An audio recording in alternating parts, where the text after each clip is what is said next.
যদি গোপীনাথ বৰদলৈয়ে শিখ গ্ৰুপৰ পৰা অসমক ৰক্ষা নকৰিলেহেঁতেন তেতিয়াহ'লে অসম হয়তো আজিৰ বাংলাদেশত আমি থাকিলোহেঁতেন। হয়তো আমাৰ মাজত আপুনি মই কিমানজন কিদৰে জীয়াই থাকিলোহেঁতেন তাতো এটা ডাঙৰ বৃহৎ প্ৰশ্ন চিহ্ন থাকিলহেঁতেন।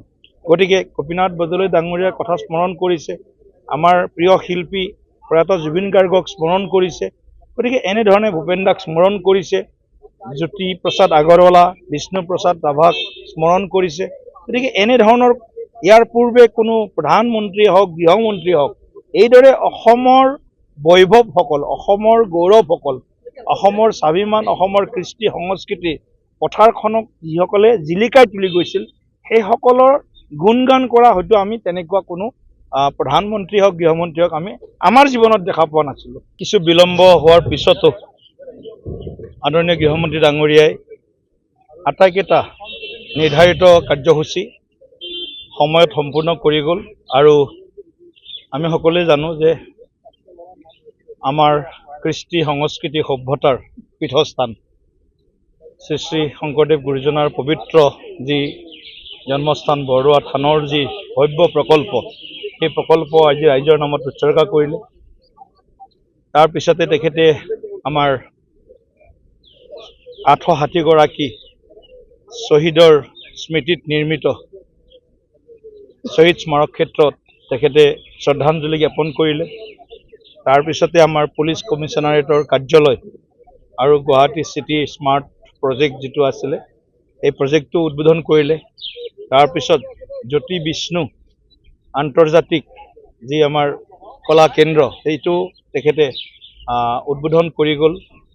আৰু আমি যদি চাওঁ গৃহমন্ত্ৰী ডাঙৰীয়াই অসমক লৈ সদায় সংবেদনশীল, অসমৰ অস্তিত্ব, অসমৰ স্বাভিমান, অসমৰ সংস্কৃতি আৰু অসমৰ উন্নয়ন প্ৰধানমন্ত্ৰী নৰেন্দ্ৰ মোদী ডাঙৰীয়াৰ মাৰ্গদৰ্শনত গৃহমন্ত্ৰী ডাঙৰীয়াই সদায়ে এখন সুৰক্ষিত, নিৰাপদ আৰু বিকশিত অসমৰ বাবে দিনে নিশাই চিন্তা কৰা এজন আমাৰ সুহৃদ।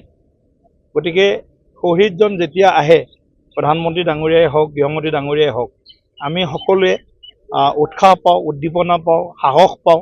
আজিও তেখেতে আমাক বহুখিনি সাহস দি গৈছে। আৰু ৰাজনৈতিক দৃষ্টিকোণেৰেও আজিৰ দিনটো আমাৰ কাৰণে অত্যন্ত গুৰুত্বপূৰ্ণ, কাৰণ আমি অসমখনক আমাৰ সভ্যতা, আমাৰ সংস্কৃতি আৰু আমাৰ যি অস্মিতা বুলি যাক কোৱা হয় তাৰ ৰক্ষাৰ বাবে আমি আগন্তুক সময়ত আমি এই যুঁজখন আগবঢ়াই লৈ যাম। আৰু এই যুঁজখন আমি যুঁজিম আৰু এই যুঁজখনত আমি জিকিব লাগিব। আৰু এই যুঁজৰ আৰু জিকাৰ যে প্ৰধান সেনাপতি মাননীয় প্ৰধানমন্ত্ৰী নৰেন্দ্ৰ মোদী ডাঙৰীয়া, তাৰপিছত আমাৰ মাননীয় গৃহমন্ত্ৰী অমিত শ্বাহ ডাঙৰীয়া আৰু আমাৰ অসমৰ জনপ্ৰিয় কৰ্মদক্ষ ভৱিষ্যদৰ্শী মুখ্যমন্ত্ৰী ডক্টৰ হিমন্ত বিশ্ব শৰ্মা ডাঙৰীয়া। গতিকে আজি তেখেতৰ যি উৎসাহমূলক বক্তব্য আৰু খুব সংবেদনশীলতাৰে আজি আপোনালোকে দেখিছে তেখেতে গোপীনাথ বৰদলৈ ডাঙৰীয়াক কিদৰে আজি গুণগান কৰিছে। আৰু গুণগান কৰাৰ অত্যন্ত বাস্তৱিক ভিত্তি আছে।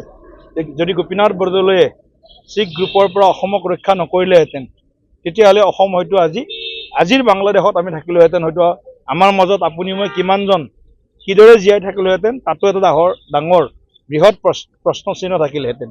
গতিকে গোপীনাথ বৰদলৈ ডাঙৰীয়াৰ কথা স্মৰণ কৰিছে, আমাৰ প্ৰিয় শিল্পী প্ৰয়াত জুবিন গাৰ্গক স্মৰণ কৰিছে। গতিকে এনেধৰণে ভূপেন দাক স্মৰণ কৰিছে, জ্যোতি প্ৰসাদ আগৰৱালা, বিষ্ণু প্ৰসাদ ৰাভাক স্মৰণ কৰিছে। গতিকে এনেধৰণৰ ইয়াৰ পূৰ্বে কোনো প্ৰধানমন্ত্ৰীয়ে হওক, গৃহমন্ত্ৰীয়ে হওক, এইদৰে অসমৰ বৈভৱসকল, অসমৰ গৌৰৱসকল, অসমৰ স্বাভিমান, অসমৰ কৃষ্টি সংস্কৃতি পথাৰখনক যিসকলে জিলিকাই তুলি গৈছিল সেইসকলৰ গুণগান কৰা হয়তো আমি তেনেকুৱা কোনো প্ৰধানমন্ত্ৰী হওক, গৃহমন্ত্ৰী হওক আমি আমাৰ জীৱনত দেখা পোৱা নাছিলোঁ। বৰঞ্চ ওলোটা কিছুমান কথাহে আমি শুনিছিলোঁ। গতিকে কংগ্ৰেছৰ দিনৰ সেই কথাবিলাক আমাৰ সঁচাই মনত পৰিব আৰু এইবিলাক কথা অসমে মনতো ৰাখিব। গতিকে আমি দেখিছোঁ যে গৃহমন্ত্ৰী ডাঙৰীয়াই আটাইকেইটা কাৰ্যসূচী সম্পন্ন কৰি আজি আমাকো কিছু কথা, কিছু পৰামৰ্শ দি থৈ গৈছে। আমি কাৰো লগত কোনো কথা তুলনা নকৰোঁ বা কাৰো কথাত আমি বিৰোধী ৰাজনৈতিক দলৰ গতিবিধি লক্ষ্য কৰোঁ আমি, কিন্তু তেওঁলোকে তেওঁলোকৰ মতে চলিব।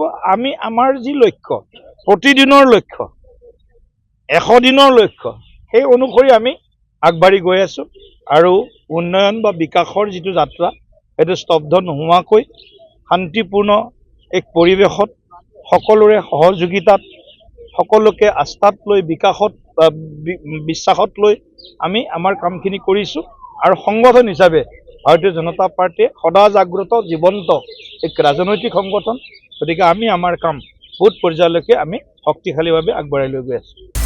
আপুনি বিচৰা বাতৰি পাব কেৱল নিউজ 18 এপত। নিউজ 18 এপ ডাউনলোড কৰিবলৈ স্কেন কৰক এই QR কোড। গুগল প্লে ষ্টৰতো পাব এই নিউজ 18 এপ।